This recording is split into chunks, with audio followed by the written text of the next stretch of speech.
साकूर पठार भागातील मुक्ताई देवीच्या यात्रेला सुरुवात 4 व 5 एप्रिल रोजी विविध धार्मिक कार्यक्रम।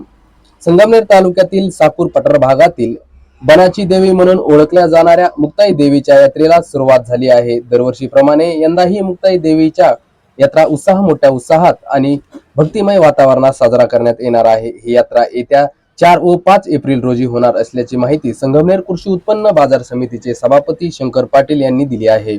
यावेळी पत्रकारांशी वार्ता विलाप करताना संगमनेर कृषी उत्पन्न बाजार समिती सभापती शंकर पाटील खेमनर, साकूर गावचे सरपंच सचिन दिनकर सोनवणे, यात्रा कमिटीचे अध्यक्ष अनिल खेमनर, उपाध्यक्ष मनसूर भाई शेख, खजिनदार भास्कर खेमनर, आजी माजी पदाधिकारी यावेळी उपस्थित होते। या यात्रेनिमित्त साकूर पठार परिसरातील तसेच पंचक्रोशीतील भाविक मोठ्या संख्येने उपस्थित राहतात। यात्रेच्या काळात देवीची पूजा अर्चा, धार्मिक कार्यक्रम तसेच विविध सांस्कृतिक कार्यक्रमाचे आयोजन करण्यात येणार आहे। यात्रेच्या आयोजन करण्यात आले आहे। या कुस्ती धर्म स्पर्धामध्ये परिसरातील तसेच इतर भागातील कुस्तीपटू मोठ्या संख्येने सहभागी व्हावे असे आवाहनही शंकर पाटील यांनी केले आहे। दरवर्षीप्रमाणे यंदाही मुक्ताई देवीच्या यात्रा उत्साह व शांततेत पार पडणार असल्याचा विश्वास आयोजकांनी व्यक्त केला आहे। भाविक लोक येत असतात। यात्रेच्या निमित्तानं त्या ठिकाणी यात्रा कमिटीने चांगली अशी व्यवस्था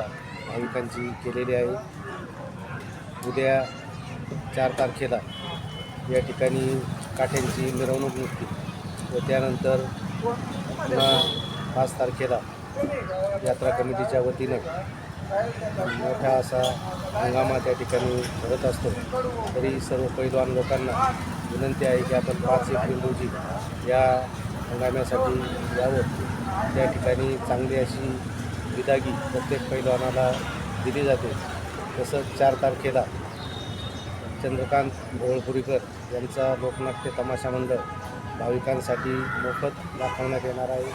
तसेच त्याच दिवशी 4 तारखेला 9 वाजता शोभेच्या दारूचा कार्यक्रमसुद्धा होणार आहे। असे विविध कार्यक्रम या यात्रेच्या निमित्तानं भाविकांसाठी आयोजित केलेले असतात। तसंच त्या ठिकाणी पाण्याची सुद्धा भाविकांची व्यवस्था यात्रा कमिटीने चांगली केलेली आहे।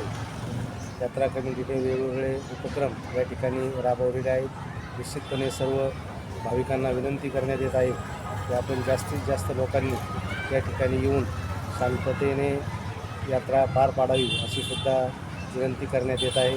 तसंच घारगाव पोलीस स्टेशनचे पोलीस कर्मचारी व PI माननीय थोरात साहेब यांच्या नेतृत्वाखाली चांगला असा बंदोबस्त त्या ठिकाणी ठेवला जातो। त्यामुळं यात्रा ही व्यवस्थित आणि शांततेत पार पडत आहे। धन्यवाद।